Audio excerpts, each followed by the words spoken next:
Sup guys, it's 2X back with another video. This time we got a Mr. Ballin video. When you see this miss, run. So you guys, that's a miss. Yeah. So what that movie called? I forgot. Miss something. I think Fog, whatever. So something like that, realistically.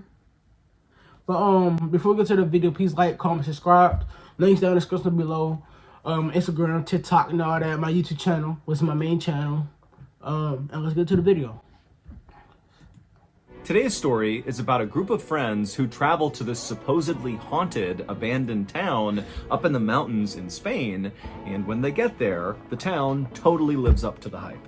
But before we get into that story, if you're a fan of the strange, dark, and mysterious delivered in story format, then you've come to the right place because that's all we do, and we upload once a week. So, if that's of interest to you, please offer to make the like button a grilled cheese sandwich, but make sure you blast it on super high heat so you just burn the outside of the bread, but don't melt the cheese. Also, please subscribe to our channel and turn on all notifications so you don't miss any of our weekly uploads. Okay, let's get into today's story. Oh, no. I ain't trying to copyright it. Nope.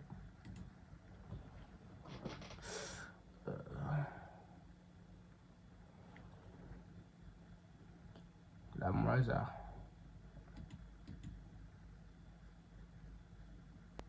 Afternoon of October 16th, 1991, a 36-year-old man named Enrique Martinez bent down, pulled out his pocket knife, and he carefully cut through the stem of a mushroom that was growing right next to a mossy log. And then after freeing this mushroom, he put it inside of his wicker basket with the other mushrooms he had collected in the area. And then Enrique stood up and just took a minute to take in the unbelievable view of this lush green valley right below him. Enrique was out mushroom hunting along with his wife Anna and their two friends Jorge and Sofia, who were dating. And where they were mushroom hunting was near this old abandoned town called La Musara, which is located up in the mountains of northeastern Spain. It had been Jorge's idea to come to this area and explore. Jorge had heard all these crazy stories about La Musara, about how it was haunted, and there was all this creepy folklore surrounding this town. As for Enrique, he didn't really care about the lore surrounding this town. Frankly, the town was not that interesting to him.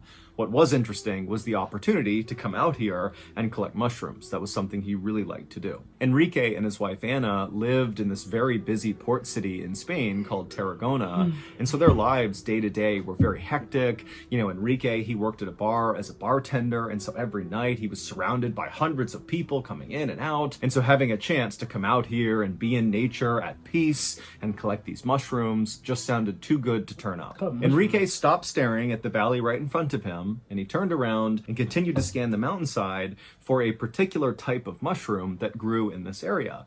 It was called the bloody milk cap, which was known to be great for grilling. You know, it paired well with meat. And so Enrique's plan was to go out on this mushroom hunting trip, and when they got back, he wanted to cook a feast using these mushrooms for his wife and his friends. The group slowly made their way uphill until they finally saw the outskirts of the abandoned town, La Musara. La Musara was more than 900 years old, and now it was just a collection of crumbling ruins, some dating back to prehistoric times. La Musara had never been a big town. At its peak, it had about 300 residents. But the last of the remaining residents of this town had finally fled 40 years earlier, and so now it was a ghost town. The group made their way over to one of the buildings that was right on the outer perimeter of La Musara. It was basically just a foundation with 3 walls still standing. There was no roof, but the friends, they went over to this building, and from right next to it, they were able to look straight down the main drag of La Musara. It was basically just a dirt road that went straight out, and all along the road were other kind of ruined foundations of where buildings used to be. And fairly far down this road, maybe 200 feet away from where all the friends were standing, was the center of La Musara, which was marked by this big church with a huge steeple, and the church was actually in decent shape. It had not totally crumbled onto itself like the rest of the buildings around it. And then behind the church, somewhat visible from where the friends were standing, was this overgrown cemetery. And then kind of off to the side of the church was this pond that was also very overgrown, and it was full of croaking frogs. Enrique and his friends just stood there next to their dilapidated building, staring at La Musara in silence. Now, they knew this place was going to be very creepy. You know, people had said it was haunted, and that was a big reason why Jorge wanted to come here. But now seeing it in person, I mean, really the creep factor was much higher than they expected. It really did look like a spooky place. And then adding to the spook factor was very clearly, as they were looking down... Why would you go to a town when multiple people know it's haunted? That's the reason you went there? Man. I don't got nothing to say. I don't. This main road, the friends could see this mist kind of starting to envelop the town. Jorge had told the friends when he was doing his research about La Musara that the mist was really a trademark of this town. That at night, it basically got completely consumed in white mist. But now the friends are looking down this road, it's the middle of the day, and already the mist is starting to come in. Finally, Jorge broke the silence and said, "Hey, I want to show you guys something." And he grabbed his girlfriend Sofia's hand, and he began kind of jogging down the main road in the direction of the church. And so Enrique and Ana followed behind. And after only walking maybe 10 or 20 feet, Enrique happened to turn around and look back where they had just been standing next to this dilapidated building, and already he couldn't see that building because this fog had rolled in and totally obscured his view. Enrique couldn't help but feel a little uneasy, again, because he thought the fog was supposed to come in at night, and it's broad daylight, and here we are, totally covered in fog, but he shook it off, thinking, what's the big deal? And so Enrique turned back around, and he and Ana hustled to catch up with Jorge and Sofia, who by this point had stopped a little farther down the road, off to the side, where there was this strange rectangular rock that was maybe 2 feet tall, just kind of jutting up out of the ground. And when Enrique and Ana made it to Jorge and Sofia, Jorge placed his hand on the top of this strange rock, and looking very satisfied with himself, he would tell his friends, "This is the Sis Stone, and people say it contains dark powers." The Sis Stone was actually one of the oldest things in all of La Musara. Back in the touch it? What he got going on? You know it put the whole some dark type of energy, and you touching it like it's nothing. Like, bro, you know about it.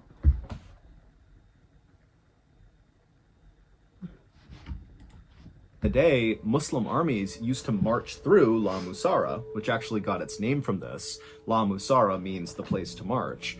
And so these armies, as they would pass through La Musara, making their way to the valley down below, they would always stop at the Sis Stone because they believed it had magical powers that could help them defeat their enemies in their upcoming battles. Now, the Muslim armies were long gone by this point, but the Sis Stone was still there, and people still said that it contained that kind of magical power, that there were dark forces at work inside of the stone, and so to touch it was very risky. In fact, some people said if you touch the Sis Stone, you could be sucked into this parallel world full of all these demonic entities. And so as Jorge told the group about all this history surrounding the Sis Stone and how no one should touch it, remember, he's got his hands squarely on the Sis Stone the whole time.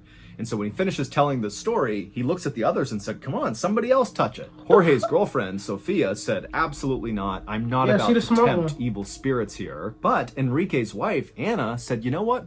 I'll touch it." And so Jorge smiled, he pulled his hand off the Sis Stone, and Ana, she walked forward, she took a deep breath, and then she placed her hand on the stone. And for a second, the whole group just held their breath, like something was going to reach out and grab Ana and pull her into the stone, but nothing happened, and a minute later, Ana had pulled her hand off, and the whole group was laughing. But just a couple of seconds later, Enrique, who had been laughing along with the group, suddenly noticed that the frogs in the pond near the church, a little farther down the road from where they were suddenly so much louder. It was almost like when they touched the stone, it had maximized the volume of these frogs. And so Enrique, he turned his whole body and began staring down the road through the mist and fog at this pond, and he could kind of barely make it out. You know, he was trying to see if there was something obvious causing these frogs to kind of go crazy. But as he stared at this pond, which again he could barely see, Right behind it was the church, but there was lots of fog kind of blocking the church. And for a second, the fog kind of parted, and Enrique got a full shot of one of the windows of this abandoned church. And in the window was this dark figure just standing there staring at Enrique and his friends. And Enrique, he sees this thing in the window, and in a second it was gone. And then the fog rolled back in, covered up the window, and Enrique couldn't see anything anymore. And so Enrique just stood there in stunned silence, having no idea if what he just saw had really just happened or if it was in his imagination or something. But before he could even try to process what had just happened, he heard his name being called. And so he kind of snapped out of it and he turned back to the group, and it was Anna, who was now jokingly saying, "Come on, Enrique, touch the stone too." Enrique quickly scanned Anna, Sofia, and Jorge's face, and they were all smiling and laughing still. And so clearly none of them had seen this figure in the window. And so Enrique, he kind of just looked at all of his friends, and then he looked back in the direction of the church. No, that is creepy. No, that is really no, that's creepy. If I saw that shit, I'll tell my friends we are leaving. We pack things up. We are gone. No more laughing, joking. We are gone. I'm not staying there. If I see that shit, we are gone. We are not staying. No, that's creepy. That kind of gave me chills, bro. That is. Window, which again he couldn't see because the fog was blocking it out. And so Enrique just tells himself, okay, there's no way that I just saw some dark figure moving around this abandoned church. You know, that must have been my imagination. I'm totally fine. And so he turned back to his friends, and he could tell they were not going to let it go until he touched the stone. And so he said, fine, and he walked up and he touched the stone. And immediately, as soon as his hand made contact with that stone, everything seemed to change. The air around Enrique got cooler, and the stone itself started to warm up. And as this happened, Enrique, whose hand was still on the stone, began to think, wow, I could do this for hours. I could just stay here and leave my hand on the stone. I mean, this is amazing. But then somewhere buried deep in his mind, Enrique began telling himself, get away from the stone. Take your hand away, get away right now. And so finally, Enrique did yank his hand away, and right away all those feelings he was having as he touched the stone disappeared. The air went back to normal. He did not feel compelled to touch the stone, and he just kind of was left thinking, what just happened? And so Enrique's wife, Anna, along with Jorge, they were both grinning at Enrique, waiting for him to tell them about what it was like to touch the cyst stone. But behind them, Sofia, Jorge's girlfriend, she was not happy. She was the only one who had not touched the cyst stone. And so she spoke up and said, guys, let's get away from the cyst stone. I don't want to continue to tempt evil spirits, okay? Let's just go. And so Jorge threw his arm around Sofia and told her to lighten up, and then said, come on, let's do some more exploring. And so Jorge took Sofia's hand, and he continued walking down the main road in the direction of the church, and Enrique's wife, Anna, she quickly followed right after them, kind of running to keep up, like she was a kid who was excited about what they were doing. But Enrique, he just stayed put for an extra second, because even though he had told himself that, you know, whatever he saw in the window was nothing, he could not help the fact that as soon as he touched that cyst stone, he felt different. There was something off about the stone, and really there seemed to be something off about this whole village, which by this point was now completely enveloped in fog. They were totally covered. Now, Enrique, at this point, did just want to leave La Musara. He didn't want to be there anymore. The place was totally creeping him out. But he didn't want to be a party pooper, and so he turned and continued walking down the main road after his friends and his wife. And after he walked a little ways, the fog parted enough that he could see the pond full of these very loud croaking frogs, as well as the church and that window where he had seen or supposedly seen this dark figure, but the window was empty. And Enrique was relieved to see that his friends clearly had not stopped at the church. They had not tried to go in. They had gone behind the church into the cemetery. Enrique did not want to go inside of the church because even though, again, he had told himself that, you know, that figure wasn't real, it wasn't really in the window, still there was a part of him that wanted to stay far away from this building. But after Enrique walked past the pond and began side-skirting the church to get to the cemetery, he just stopped and turned and actually faced the window, kind of like involuntarily. He was looking at the window where this dark figure had been. And again, it's empty, you know, there's nothing there, but Enrique felt like something was pulling him towards this window. And so without saying anything to his friends, who weren't really paying attention to Enrique, they're kind of just walking around the cemetery, Enrique walked right up to this window. He's right in front of it. He's looking inside, and now he can see into the actual church. And it's totally ruined inside, but he can see where the pews used to be on the ground, and he could also see where the pulpit used to be, where the priest would give mass. And as Enrique stood there staring into the church, he kept leaning closer and closer and closer into the church until finally he felt like he really wanted to move away and get away from the church, but it was like he couldn't. He just kept getting pulled into this opening. And then as this was happening, the sound of the frogs got louder and louder until Enrique felt like he was totally consumed by these frogs. Meanwhile, just around the corner of the church in back in the cemetery, Anna, Jorge, and Sofia were kind of laughing and walking around the cemetery, reading the different headstones, when at some point, Anna, Enrique's wife, just happened to look up when she realized Enrique was not there with them. And so Anna, she walked over to the gate of the cemetery and she looked up along the side of the church, and there was Enrique kind of leaning forward into this window looking into the church. And so Anna, she yelled out to him a couple of times, but Enrique did not even notice her or acknowledge her.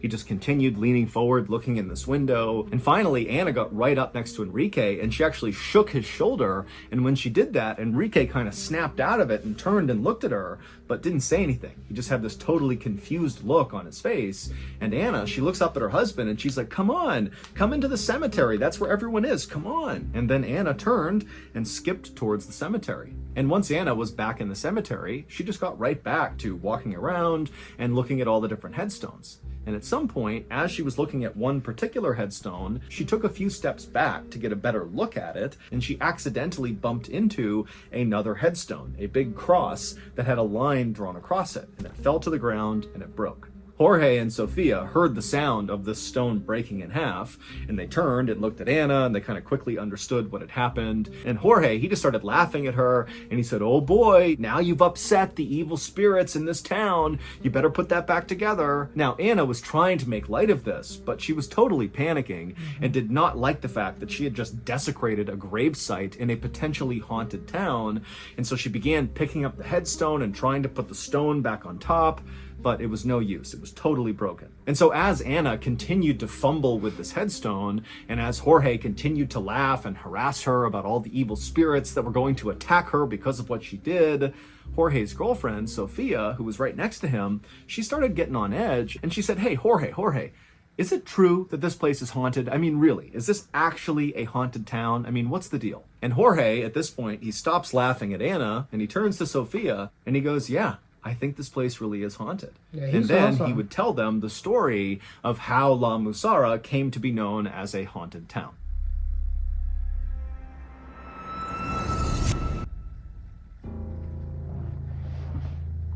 Back in October of 1873, there was a civil war happening in this part of Spain.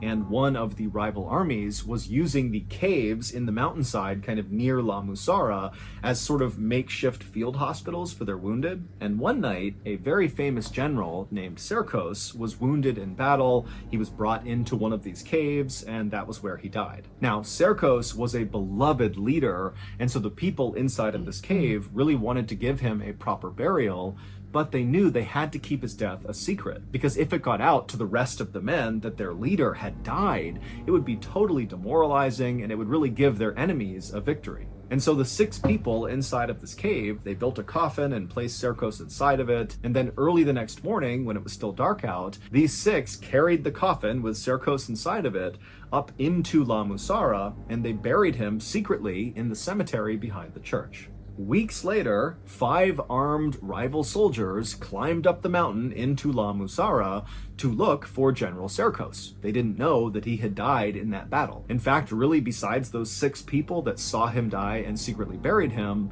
nobody knew he was dead. And so these soldiers actually thought Cercos was hiding out in La Musara. And so these soldiers began busting into all the civilians' homes in La Musara and ripping them apart, looking for this general. And they'd send the people out into the streets and tell them they're going to kill them unless they give up information about where this general is. And finally, after about an hour of this, an elderly man who lived in La Musara had just had enough, and he stepped forward and he told the rival soldiers that General Cercos was dead, that he was buried in the cemetery behind their church. But the rival soldiers didn't believe the man. They said, "Okay, show us proof." But the elderly man said, well, I don't know exactly where he was buried in the cemetery. I just heard that's where he was buried. And so the soldier said, okay, get everybody over to the cemetery right now. And so all the townspeople made their way over to the cemetery, and the soldiers followed them. And then once they were there, the soldiers demanded that the townspeople begin basically digging up all the graves to find Cercos. And as the townspeople began to dig, the sound of the frogs in the nearby pond began to get louder and louder and louder, until finally the leader of these rival soldiers actually stepped away from all the chaos happening in the cemetery and walked over to the pond and began firing his gun into the water to get the frogs to stop. But they wouldn't. They actually only got louder and louder. And so the leader of these rival soldiers finally just gives up on trying to quiet down these frogs, and he turns around and walks back into the cemetery, and he finds all the townspeople have stopped digging. They've basically dug up every grave, and they haven't found Cercos, and they're just kind of waiting to see what happens next. But the leader, as he looked across this graveyard, he noticed there was one grave that very conspicuously had not been touched. Everything around it had been dug up, but not this. No one had touched that grave. And so the leader said, go, dig that one up. But immediately the townspeople kind of took a step back and acted like, no way, we're not going near that grave. And so finally, a townsperson actually stepped forward and said to the leader of these rival soldiers that that grave contained this old woman who had died recently, who everyone suspected of being a witch. And so it was dangerous to try to dig her up. But the rival soldiers did not care at all about this. They just raised their guns and demanded the townspeople dig that grave up immediately. And so they would. They would go over, they would unearth this coffin, and then the rival soldiers would pop open the lid. And as soon as it was open, everybody went silent. Because this woman, who had died weeks earlier, looked totally preserved. She was laying on her back, and her skin was very pale, but it had not begun to rot yet. Even her cheeks still had a kind of pinkish hue to them, and her lips were open partway, as if she had been buried mid-sentence. But what really had startled the group into silence was this woman's eyes were wide open when they opened up this coffin. It looked like she was looking directly at all of them. And so after a couple of seconds of the silence from seeing this woman for the first time, the townspeople began to cry and scream and back up away from this coffin. And the rival soldiers, they were startled too by this woman's appearance, but they were more angry than anything else, because by finding this woman in this grave, it meant they had not found the general. And so out of frustration, the rival soldiers grabbed this old woman's body, this witch's body, and they pulled her out of her grave, they strung her up to a tree, and they just sat there shooting at her constantly until her body had basically been obliterated by all the bullets. And then finally, when the soldiers stopped shooting, they realized everything had gone quiet. Just a second earlier, the cacophony of these frogs croaking in the pond that had been so loud it was like totally overwhelming had now completely ceased, and it was like the town had gone absolutely still. And this stillness and quietness was so unsettling for these soldiers that they actually just turned and fled right there without saying a word to the townspeople. And then once the soldiers were all gone, the townspeople got to work reburying their dead. And at some point, one of the townspeople jumped into the grave where the witch had been, and when they landed in the dirt at the bottom, their foot actually sunk down an extra foot. They had landed on something hollow and crashed into it. And what it was another coffin. There was another coffin buried below this woman's that the soldiers had not seen. And this secret coffin belonged to General Cercos. When those 6 people had secretly buried General Cercos, they had just placed his coffin at the bottom of an open grave that was about to be filled with somebody else's coffin. They put it in, they covered up his coffin with enough dirt that no one could see it, and then the next day, the townspeople lowered the witch in her coffin into that grave without realizing General Cercos was below it, and then they filled it in, and then they placed a headstone on her grave. But because they thought she was a witch, they decided not to write her name on the headstone. Instead, they just etched a horizontal line across her headstone.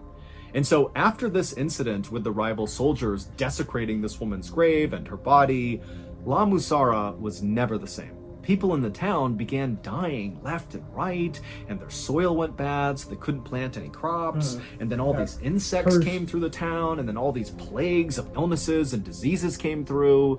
And so it wasn't long before La Musara had developed this reputation of being cursed. And by the 1950s, that curse apparently had driven the last few people out, officially making it a ghost town.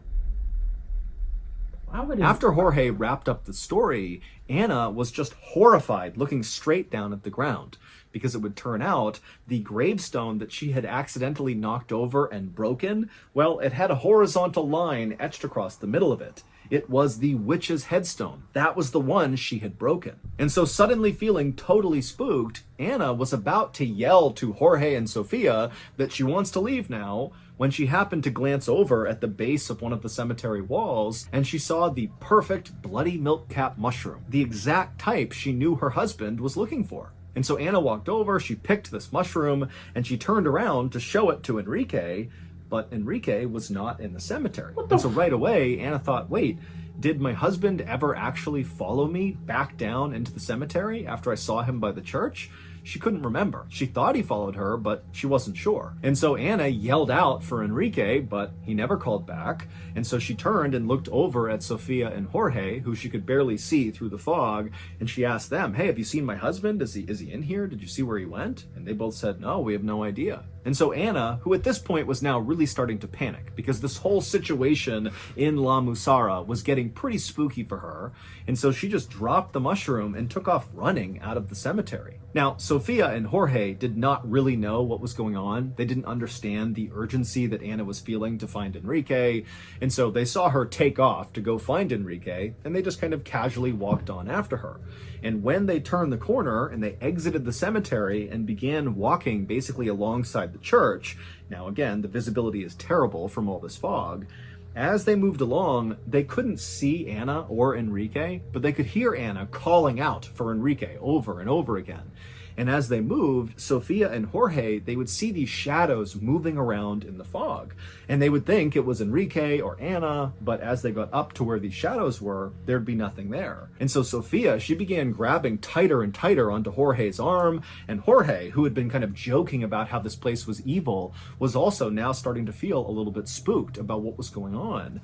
And so they began walking a little bit faster and faster in the direction of Anna's voice. And as Sofia and Jorge got closer and closer to Anna, the sound of the frogs in that pond began to get louder and louder and louder until Jorge and Sofia could barely hear Anna over the sound of these frogs.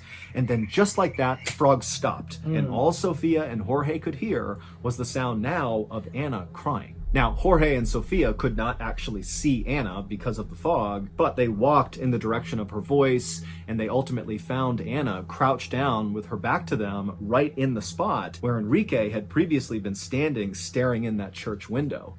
And so Sofia and Jorge, they walked up to Anna and they reached down and they put their hands on her shoulder. And when Anna turned around, she was clutching Enrique's wicker basket containing all of his mushrooms. And with tears coming down Anna's eyes, she would say to her friends, "He's gone." Where'd he go? Anna, Jorge, and Sofia would spend the next hour searching in vain time for Enrique in La Musara. Remember, there's no visibility from the fog, and now it's getting dark, and so it's really hard to conduct a search for someone. And so after this hour was up, even though they had no idea where Enrique was or what happened to him, the friends decided that their best and really only move was to leave and go tell authorities. And when they did that, a massive search was launched all around La Musara for the next week. But despite this huge effort, nobody ever found any trace of Enrique. He just vanished, leaving behind that wicker basket that Anna had found. And so after this week of searching, the authorities finally called it off and told Anna that, most likely her husband must have wandered off and died somewhere. And at some point, hikers will likely discover his body. But Anna could not accept this conclusion, and so she continued to go back to La Musara to look for Enrique. And in January of 1992, so 3 months after Enrique had gone missing, Anna, Sofia, and Jorge returned to La Musara to do another one of these additional searches. And during the search, the friends were walking past the church, and they passed by that same window where Enrique had been standing looking inside, and also where his basket had been found by Anna. And the three friends, as they passed by, they happened to see into the church, and down on the main floor where the pews used to be and where the pulpit used to be, there were these 6 dark figures wearing robes standing in a circle, not appearing to be doing anything but just standing there. And immediately, Anna actually was really annoyed because she figured this must be a group of ghost hunters that were out here looking for something paranormal, because after Enrique went missing, his story made the news largely because he went missing in a town that's long been regarded as being haunted. And so because of his case, you had all these people coming to La Musara to go find ghosts or find whatever happened to Enrique. And so Anna, who was deeply offended by all these people who were coming out to La Musara to look for ghosts, because for Anna, this is not a game. Her husband really went missing here. So she goes right up to the window to tell these 6 people in robes off, get the hell out of here and have some respect. But when she went to the window and was about to yell in, one of the robed figures suddenly turned and looked up at Anna. And immediately Anna backed up because this clearly was not some ghost hunter, because the hooded figure had no face. It was just a dark hole looking back up at Anna. But even though there were no eyes, Anna could tell this thing, this entity, was staring right at her. But before Anna, Sofia, or Jorge could react to what they were seeing inside of this church, from behind them, they suddenly heard this unbelievably loud galloping sound, like all these horses were charging towards them. And at the same time, the sound of the frogs in the nearby pond began to get louder and louder and louder. And so Anna, Sofia, and Jorge turned around to see what was going on, kind of expecting to see, a cavalry approaching or something. But there was nothing. All they saw was the fog on the road. And so the 3 friends turned back around to look back into the church, and now these 6 hooded figures were gone. And so suddenly thinking that these figures had left the church and they were coming to get them, the 3 friends did not wait any longer. They turned and just sprinted out of La Musara. Enrique was never found. His wife, his friends, the authorities, they still have no idea what happened to him. There have also been several other people who have gone missing in La Musara, and they too have never been found.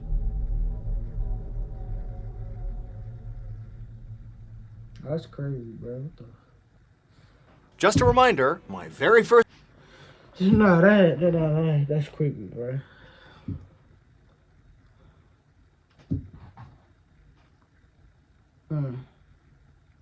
God, I hope you enjoyed that video, bro. That's it. I'm the whole video. I can get chills, bro. I can't look at bed like feel like someone watching me type shit, bro. Got the door open. Nah. I hope you enjoyed the video. Please like, comment, subscribe. I'll see you on the next one. Peace out.